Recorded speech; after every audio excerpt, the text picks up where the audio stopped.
Hello, everybody. Welcome back to the Reality Recap. I'm your host, Queen E. And last week, you guys were my hosts, which was such a fun episode. It was nice to see your guys' responses, your guys' questions, your guys' hot takes on the shows that we have been either recapping or just talking about lately. So yeah, that has been really fun. We even talked about Love Island All-Stars, which we haven't really touched on in a minute, but if you still have some commentary on that show, it is very much still relevant on this show. Okay, so definitely keep in touch with me in the comment section down below. If you're watching on YouTube, that would obviously be the comment section on YouTube. You can also leave comments on any of the podcast platforms, if I'm not mistaken. But if you cannot, you can still reach out to me at Reality Recap Pod on Instagram. The DMs are open, baby. The DMs, the comments, we're reading them all. And obviously, I'm trying to pick the juiciest ones because y'all had a lot to say. And I loved hearing every single opinion. Thank you guys so much for engaging with the podcast. It means so much to me. Okay, moving on to this episode. This episode is kind of going to be like a mixed bag as well. It's going to be Queen E's watch list. So I am in my lover girl era right now.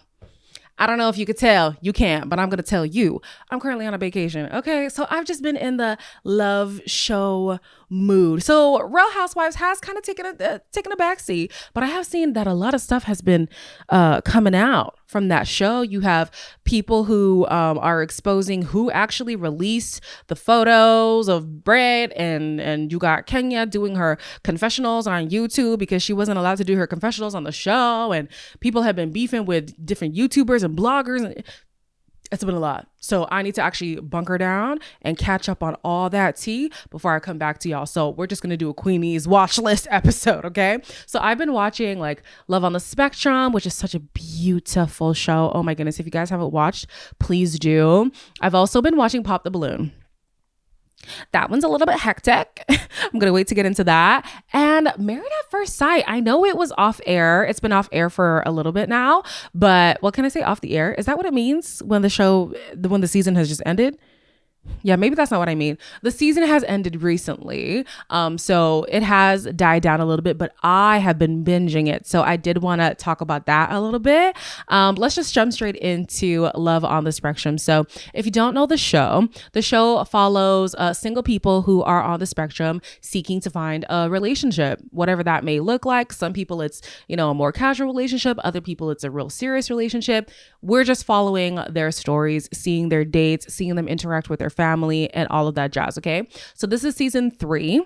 The first couple that I want to talk about is Abby and David. I think his name is David. They've been on the show since, it's either David or Daniel. I'm so sorry. I'm having a brain fart right now.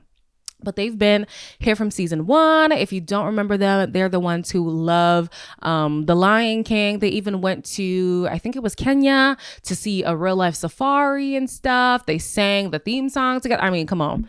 They are so cute. So in this season, Abby's feeling a little bit, she's feeling like it's time to settle down for real. She's looking for that ring. She's looking to drop her last name. She's looking for a house. You know what I'm saying? So she's looking at her man's like, hey, time's a ticking. Okay. It's time for us to get things moving. He is on the same page, but he's just like, it'll happen soon. And she's like, but when? He's like, soon. Okay. It's going to happen soon.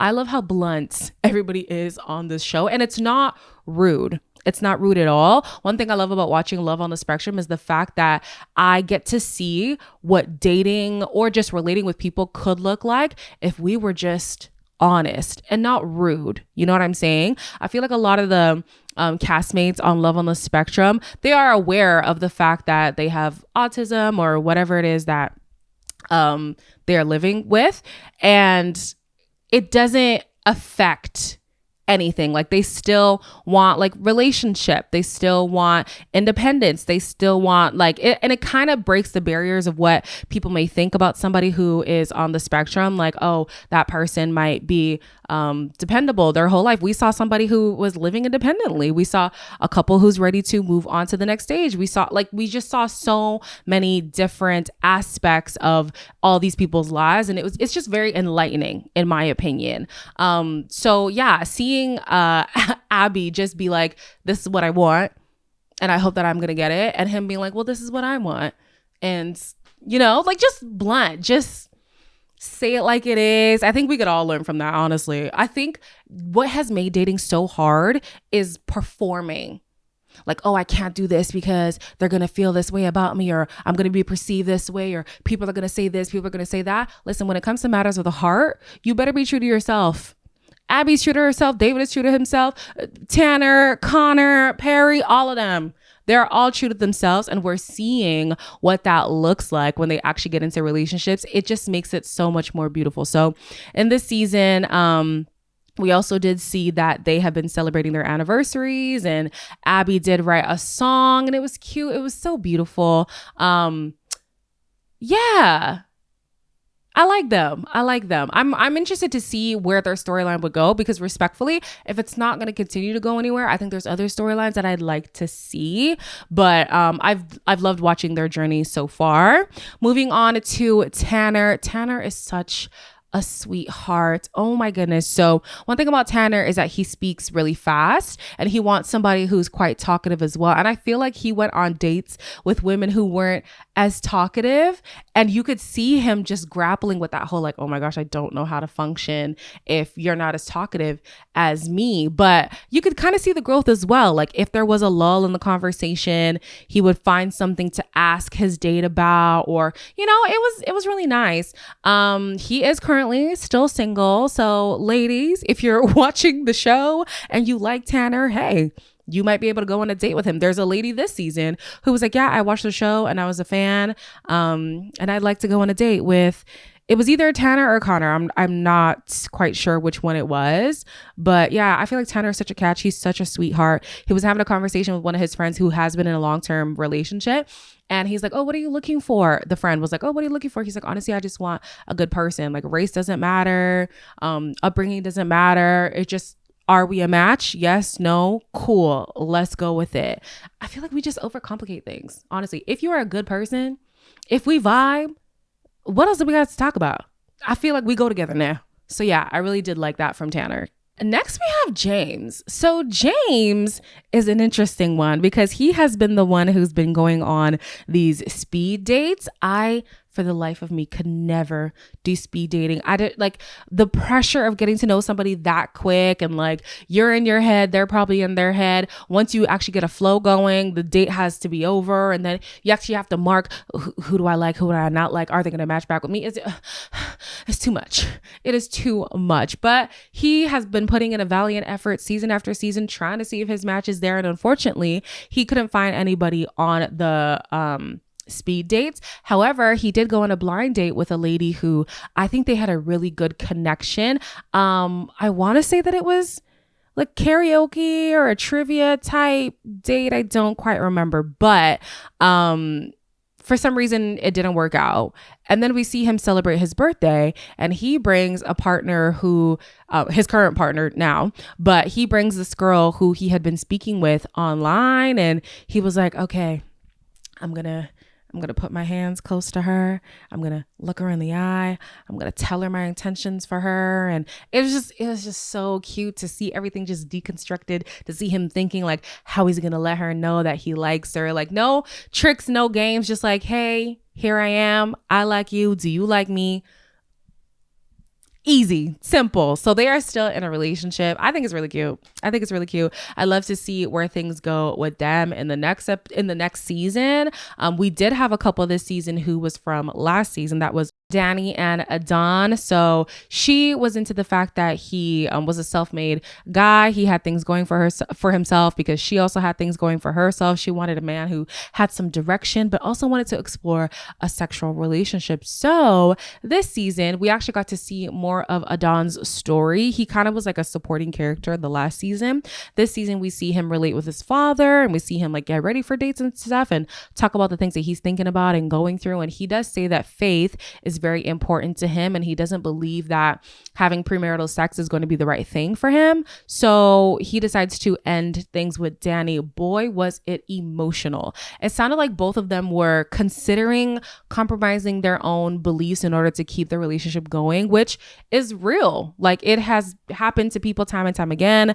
The problem is you blink and you realize, oh my goodness, I've completely lost myself in this relationship. And for what? Because I'm not even being true to myself anymore. So it was beautiful to see them have this authentic relationship, just authentic conversation, just basically outlining the fact that I can love you or just be really fond of you, and we can still not be good for each other, you know? Yeah. So it was sad. However, post the show, I did see that Danny is in a new relationship. I'm not quite sure what Adon is up to, but Danny has been getting a lot of pushback on social media.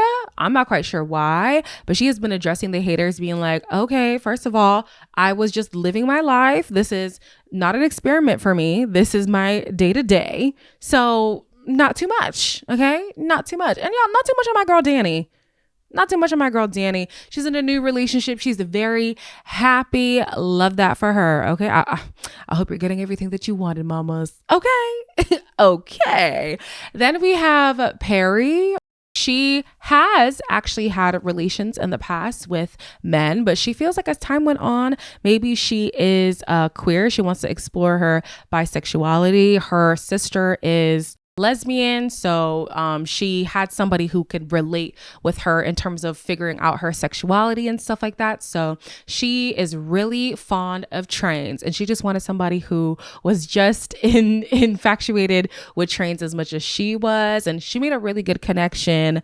I don't know that I have her name written down, but she did make a really, really good connection with a lady on the show. They did end up going to see the trains together, and they are still in a relationship. Very nice. You know, we love the diversity. Okay. I said, yeah, let's explore this relationship, this like self-discovery. Cause we also do see that there are guys in her like train club who were interested in her, but she's like, yeah, I'm not on that right now. I'm on a journey of self-discovery. And I love that she's just staying true to that. She's not just going to go with whoever's interested in her, like what best suits her. And it looks like she has definitely found her match. So definitely excited to see what will happen in season 4 with Perry. It'll be one of the two. And next we have Madison and Tyler. Tyler is raising the bar to a level that I'm not sure a lot of people can reach. Okay? Because one thing about Tyler, after he was established in a relationship with Madison, he never showed up empty-handed. Okay? The man always had a curated gift for Madison. I said, wow. What a life to live, Madison. Girl, teach me your ways. Okay. Teach me your ways, mama. So Madison is really into American Girl dolls. She feels like she is most comfortable when she's able to take them with her on dates. And she also had a dating coach. The dating coach has been there in previous seasons. She is also on the spectrum herself, so she can understand what the castmates are going through to a certain degree. Yeah, she had been learning a lot from her. She goes on the date with Tyler. Tyler is he is Rico Suave, okay? He's a DJ. He does so many things. He has that Southern charm. He has that accent too. Madison was eating it up, baby. And so was I. There was one point where I thought he was going to like ask her to marry him because things were moving real quick. They were full on making out in front of the parents at any given opportunity. And I said, wow, that's a lot. But the parents were like, it's okay. We're digesting it. It's all good. But I was like, yeah, this connection is super, it's so beautiful. And then he was like, do you want to go to, I think it was Universal with us? And it looked like she was relieved, like, oh, yes, that I can do. That I can do. So yeah, I really did like seeing that storyline. I also liked seeing a couple that was very like affectionate in front of their parents. Like how's that gonna go? I struggle with that. I don't know how I feel about that. I just met my boyfriend's mom the other day, and even holding my hand, I was like, like, this is so nerve-wracking. But Madison is like, baby, if you love your man, you show him that you love your man no matter who's in the room. I know that's right, Madison. I know that's right. Lastly, I want to talk about Connor. And what I learned from Connor, number one, is that he's hilarious. Let's start there. The man is so funny. There was one moment where he said to his mom, you kissing your now husband is because you're either desperate or you're sad about being a single mom. I said, oh. And I'm not even delivering it in the way that he did it. His delivery was just gold. Connor is hilarious. Connor is a fan of the brunettes, but he did go on a date with a blonde and it went well. But his real connection was with Georgie. When Georgie walked into the room, the man, it's like he had seen an angel. Georgie to him was so ethereal, like she was walking on clouds. He was so enamored. And so he's getting tips from his younger siblings. He's getting tips from his mom. And he's just like, yo, everybody chill out. Okay. I have an amazing woman. I'm not trying to mess it up. Don't get too much in my head. Just let me do my thing. Okay. Let me do my thing. So he too wanted to get physical. I don't know if he wanted to go as far as Danny, but he did say that he wanted to go physical in his relationship. So he's looking at Georgie. Georgie's looking at him and he's like, can I kiss you? And she's like, yeah. And then he kisses her on the cheek and I was like, oh, cute. And I thought that was all he was going to do. And it seemed like Georgie was cool with it too. But eventually he was like, I actually do want to kiss you. And she's like, go ahead, boo. That's not what she said, but that's how it felt. It was just so smooth. So, and I think it happened in the rain too. How poetic is that? Just, I want somebody to look at me the way that Connor looks at Georgie. It looks like that woman could do no wrong. It looks like Connor would go to war for Georgie. And that's the kind of love that I'm looking for. Okay?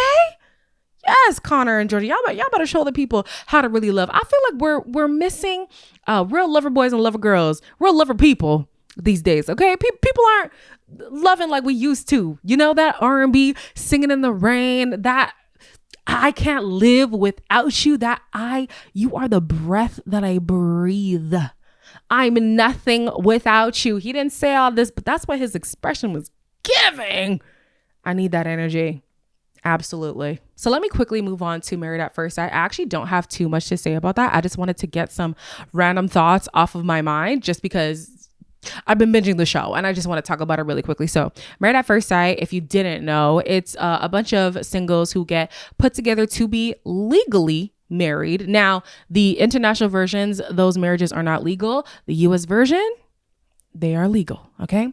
Legally get married to somebody and you're in an experiment with them for 3 months. And by the end of it, you see if you want to stay married or get a divorce. The divorce for most people has been quite messy. So please proceed with caution if you're going to go on this show. But I'm at the point in the season where everything is starting to hit the fan. Okay. I haven't really hit the high peak because I saw that there's some slamming that's happening and yelling and all kinds of stuff. I haven't seen all of that. But what I have seen is Ikechi and They are both of Nigerian descent. And Ikechi seems like he just came on this show to promote this book of his. I don't know what the book is called. I'm not going to promote it. But it's basically letters to his future wife and all the things that he wants to do for her and the type of woman he wants her to be and the type of man he plans to be for her. But then he came on this show and I feel like he just played in MM's face time and time again. The man would be so affectionate with her. The man would get so vulnerable with her. He would request vulnerability from her. He would profess to anybody with ears that, you know, he's only going to get married once. He's so into MM. And then for some reason, the tide just turned. It just turned. And he was like, oh, she makes passes at me and I don't appreciate it. And she pressures me and she does this and that. I said, whoa, where did this come from? And this is a guy too who like says that he has meager living, like, oh, don't judge my place too much. You know, I'm not on that level. I'm not on that level. MM, however, is on that level. And I believe that Ikechi is just intimidated by MM. I do think that he liked the girl, but I think after a while he realized I'm not going to measure up here. So you know what? I'm just going to exit stage left and just not be bothered by this whole situation. So I'm excited to see what happens with the rest of that. If I have time to touch on the end of the season with y'all, I will do so. But as of right now, I'm fully locked into Married at First Sight US. This is season 18, by the way. So if you've never watched Married at First Sight, you have seasons 1, 2, 3, 4, 5, 6, 7, 8, 9, 10, 11, 12, 13, 14, 15, 16, 17, and 18 to watch. Don't ever say you ain't got nothing to watch, baby. You got 18 seasons to watch right now. Tune in so we could talk, okay? There's also another couple, David and Michelle. I think their names are David and Michelle. The way this woman just cannot stand the presence of her husband. The man breathes and she's like, oh, here we go again. Not you living. Like she's so irritated by his presence. It's hilarious. But anyways, I think that he's the one who has an affair. I haven't reached the affair part, but apparently there's an affair this season. I think it's going to be between David and Madison. Madison is somebody who's also not really feeling her husband too much. I think that her husband just needs some time to open up because he seems like a catch. He just seems scared of Madison. But at this point, it's looking like that's a done deal and Madison is going to go with David. I really want to see how that goes because this man lives in his mama's basement. Now, if you ask him, it's a proper apartment. If you ask the mama, this is not a permanent situation. He's just doing it because, he wants to. He's a successful man. He doesn't have to live there. But yeah, it's giving mama's boy can't grow up. Gonna be honest. So I don't blame Michelle for not being interested, but the way things are going, I'm like, girl, just tell the man that you think he's a tree monster so we can all move on. Speaking of moving on, let's talk about Pop the Balloon for these last few minutes here. So here's the thing about Pop the Balloon. Personally, I don't like the premise. And whenever I say that, people who love the show get really offended. Baby, if you love the show, then you love the show. I love that for you. For me, I think lining people up, having a balloon and popping based off of certain attributes or it feels a little bit demoralizing to me. But I will be honest that when I saw that some reality stars were going to be on the show, I was like, well, I feel like a lot of reality star people at this point kind of know to play up to cameras and stuff, and we definitely saw that in the first 2 episodes. We definitely saw people playing up to the cameras for sure, and I'm like, yeah, this I can kind of understand the process because it doesn't feel like they are what's the word? It doesn't feel like they came on the show to humiliate people, whereas some, not all, some of the clips that I've seen from the original Pop the Balloon did kind of feel that way, and so it did make me feel icky. But I just want everybody to know this kind of microwave type dating has always been an issue for me. I have been on the dating app, so I'm not going to make it seem like I've never explored it at all, but even dating apps just make me feel kind of like, ugh, we're just swiping. Ooh, don't like this, don't like that, don't like that. And I think it's kind of making us believe that people are expendable or we have a plethora of options when sometimes you really don't. And just because you find somebody attractive doesn't mean they find you attractive or that they would want to explore a relationship with you. I feel like we've gotten caught up in a lot of superficial things that in the grand scheme of things don't really matter as much just based on the dating landscape. And Pop the Balloon does have an element of that, but let's talk about it. So the first episode was definitely a hot mess, a hot mess. We had Johnny Bananas coming out and I said, oh, this is how we're starting. Okay, so I know where this show is going to go. Immediately the girls were like, he's not serious. Who the heck is trying to be serious with no Johnny Bananas? Be so for real. And on that episode, we also had Chase from Too Hot to Handle and The Perfect Match. I will say that Chase to me does seem like he has matured. That could be a reach. But based on the Chase that I saw on Too Hot to Handle and the Chase that I saw on Pop the Balloon, he seemed more tolerable. Maybe because it was a shorter span of time. I don't know. But I wasn't too mad at Chase. In that episode, nobody had a match. It just seemed like people were stuck on the gimmicks of it all. People had their one-liners ready. And that was another thing too. It just seemed so game showy. It seemed like slapstick type game show type. Come on down and find your partner. I don't want it. I don't want it. But I still gave it a try. So I went to episode 2. Now, episode 2 was a little bit more interesting because there was a girl The first girl who came out, I was convinced she was going to leave with somebody because she just seemed like a catch to me. Her name was Angela. Loved Angela. Beautiful smile. She's literally in training to be a dentist. Like, beautiful spirit, kind girl, just 10 out of 10 out of 10. She didn't leave with nobody. Now, I think his name was Logan. Logan on the end, he was trying to get with any girl that was on the show. That's my belief. But he was really paying Angela the compliments, like, wow, you're beautiful, your smile, your energy, your aura, your everything. Like, the man was enthralled with her and with every other girl on the show.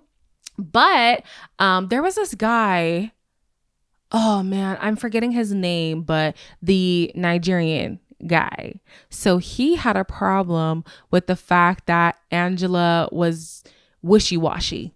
Essentially, he's like, yeah, you asked my boy about zodiac signs, but you say that you're a faithful girl, and I don't really like that. And the gag is, when Angela walked in, she was like, ooh, you're a demon. I don't know. I've heard about you guys. But she still wanted to give him a chance. From that moment, I think that he was determined to not match with this girl. Like, it seemed to me that he was going to stick around for as long as possible just so that he can have the justification of denying her. Because this whole zodiac question came within the first 5 minutes of her being on stage. So why did you stay up until the end just so you could pop your balloon on her? No, you are giving every bit of your demon that she was worried about. Okay. We also had Cinco, who was in this lineup. Cinco, if you don't know, is from Love Island US. I think it was season 4. Which season did we just come off of? 6? I don't remember, guys. Everything is just bleeding into each other, but he was on the season with Cache, Trina. They had that whole love triangle thing. And there was another girl that was in the mix too. And then he got sent home before Cache. Cache was depressed. She went, I'm being am I okay? Facetious. I'm being facetious with the whole depressed thing. She was just really sad. But when they got home, they continued their relationship, but things eventually didn't work out. So I haven't been up to date on what Cinco has been doing since that whole thing with Cache ended. I see this man pop up on Pop the Balloon. I said, what? That's the same way I felt about Yemen on Temptation Island. I'm just like, now what are you doing? I do not trust your intentions of being on this show. I don't. I thought he was going to connect with Angela, but he didn't. And I was like, are you waiting for somebody specific? We'll see. The next girl comes out. I feel like her name was Katie. She was wearing a purple blazer and she had legs for days. But, you know, one of the guys was not really feeling the legs. She actually connected with Logan, and I thought it was a joke. I thought this was a gag connection. Like, oh, Logan has just been giving the girls the energy. Oh, I think he only did connect with those 2 girls. He was just giving Katie and Angela the energy. And then she actually picked him. And then they did a Where Are They Now? Like a week later. Where Are They Now? In episode 3. And they actually did go out on a date. And she says, we actually have a lot in common. I didn't expect that we would have this connection, but it's genuine and I'm willing to see where things go. And I was like, oh, okay, good for you, Logan. I definitely did love Logan's presence on the show. Then we get to the last girl of episode 2. And it's Zaina. Zaina is from The Ultimatum. And all I gotta say is, did you learn from The Ultimatum being with that man? I forget his name, but the man with the cornrows. Because to me, I feel like she picked the same version of the guy that she was trying to get away from. So she comes out. She's like, Cinco, what are you doing here? Apparently, they were at Coachella together not too long ago. I don't find that surprising at all. There were a lot of influencers who were on that show, a lot of Love Islanders. Who were at that festival. Yeah. And a lot of Love Islanders and stuff. And so I figured they probably would have ran into each other, right? And so it seems like nothing really popped off from there, allegedly. But as the episode was going on, I was like, this feels like a setup. It absolutely feels like a setup. He had said throughout, like, oh, I don't really know if you're my type. I don't know if you're what I'm looking for. As soon as Zaina come out, everything was an absolute match. There was this other guy. I feel like his name was Jalen. If not, I'm just gonna call him Jalen for now. Jalen. No, it's not Jalen, but it's something like that. It's something like that. Anyways, there was a guy who was also vying for Zaina's attention. I was like, you're wasting your time, sweetie pie. Wasting your time. He's like, I'm holding strong. If you want me. She wanted Cinco from the beginning. Okay. She wanted Cinco. So they connect at the end, and in their Where Are They Now video, they actually did go on another date outside of this whole show, and they're both trying to see where things go. Let me tell you where things go. Exactly where the last relationships went. Just gonna be honest about that. No, let me not be pessimistic. Stranger things have happened. Okay. When you find your person, you find your person. I just don't know if Zaina has found her person in Cinco. From the things that he was saying on the show, like what he does for work, how he shows up in relationships, it seems like he is her quintessential type. And I'm thinking, Zaina, you're talking about, I'm 33, I'm trying to look for something serious, I'm trying to move on in the next stage of my life. I don't know if Cinco's going to be that person. But when you do find that person who you don't want to let go, sometimes you do step it up, because you know that if you don't, you're going to lose that person. And maybe Cinco's going to step it up. But I did admit that I haven't been following up on him. So maybe this, what did he say? He's a PT online. He does modeling. He's an influencer, whatever. Maybe he's not that stereotypical social media personality that I would expect. And I know that's rich coming from me, because I too am technically a social media personality. So, hey, wishing them all the best. I guess I'm glad that it worked out. Yeah, they could have just gone on The Perfect Match, because hasn't The Perfect Match been getting, and when is that show coming back too? Oh my, there are so many shows that are overdue. I am begging for a dating show to watch right now, please. I love. I don't know if I love it enough right now, because this man is snoring real hard right now. I don't know if y'all can hear him in the living room, but man, he sounds like an elephant. But I love. And I want to see these dating shows come back. Where's The Perfect Match? Where's Love Island? Any of them, honestly, just give it to me. But I think these two just could have met on The Perfect Match, or hell, the next weekend of Coachella, since they were already going to hang out anyways. On to episode 3. I think this episode was the worst one. Now, it's the least gimmicky, but the show is boring. And it's interesting too, because the original version goes viral all the time, at least on my timeline. But this version is just stale bread. And I think even that is being gracious, truly. So this episode, Angela came back, but this time she was in the lineup. The first guy, I don't remember his name, but he does look like Jalen Hurts a lot. And he, to me, was like a go along to get along kind of guy. I didn't feel like he was too serious, and the girls kind of caught wind of that after a while. He didn't leave with a match, like they just weren't feeling it. And then the second guy, who was the second guy? I feel like it was the guy from The Mole, Will, the guy with the this, what is this called? Man bun. That man is fun. That man is fine. Listen, okay, one thing about me, I still have eyes, okay? That man is cute. That man is so cute. But as soon as he started talking, I said, I guess I can kind of see why you're single. He did say he's in the nightlife, which isn't a problem, but the girls were just saying not really the type of time that I'm on right now. He did end up connecting with a girl who was in nightlife herself. She is a host, not a party promoter. He did not. One girl was like, oh, so you're a club promoter. He said, he was so offended. And I do understand you want to be properly titled. But the way that he responded, I was like, oh, okay, I will make sure not to call anybody that in the future either, because I did not know it was that offensive. But yeah, he's a host. Excuse me. He's a host. She's a host. They had their connection. Good for them. Happy days. Don't really see that going far.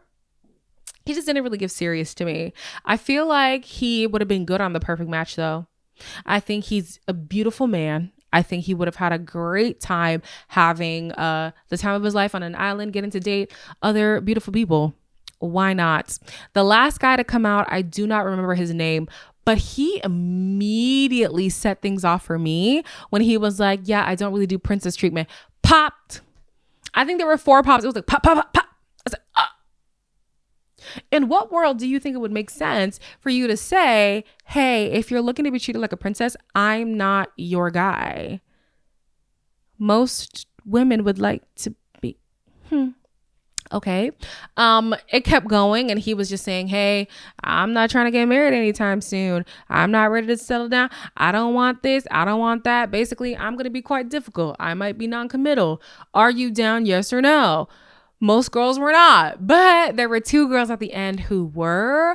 And one girl said, I don't know. It was Greek mythology. She said something about Greek mythology. And the other girl was just basically saying, I'm not really trying to get married or have kids in the near future. Are you down with that? Yes or no? And it did seem like they were on the same page with a lot of things. However, the Greek mythology caught his attention more. And so he popped that girl and then she decided to stay with him as well. So it was a lock for them too. But I was just like, you had a really good connection with this girl, despite all of the other things that most women would find like unflattering. He had a really good connection with her, but he matched with the girl that had like, I don't know, a shallow connection. I didn't really believe in it. And so that's what I'm missing from Pop the Balloon. As the episodes have gone on, we've got to marinate with some of the castmates a bit more. I feel like the first episode was like going so fast. You couldn't really get to know all the people who were in the lineup. You couldn't really get to know the dater who, it was just going so fast. So we've had time to learn about these people, to see if they're good matches and stuff, but it's just not hitting. The connections to me don't really seem authentic. Yes, this episode had 2 connections similar to the first episode, but I don't know. If I'm thinking like of a revamp, it doesn't have to be live. It really doesn't have to be live. And, well, okay, I think what they're trying to do is stay true to the original version as much as possible. Now, that's going to be hard because the original version was strictly Black. Let's just start there. It had a different host. It also wasn't live. It was on YouTube. There's a lot more liberties that you can take. Netflix, not so much. So I do think it's going to be hard to accurately keep it to what the original was, but something about this version is just not landing for people. I think the reality stars throws it off. The fact that it's live when it really doesn't have to be. Like, just take your time, film it, and release it when it's ready and edited. We'll be here. We'll watch. I don't need to see the cleaning crew come and pick up the balloons. Like, that's unnecessary. The Love Lounge, take it out.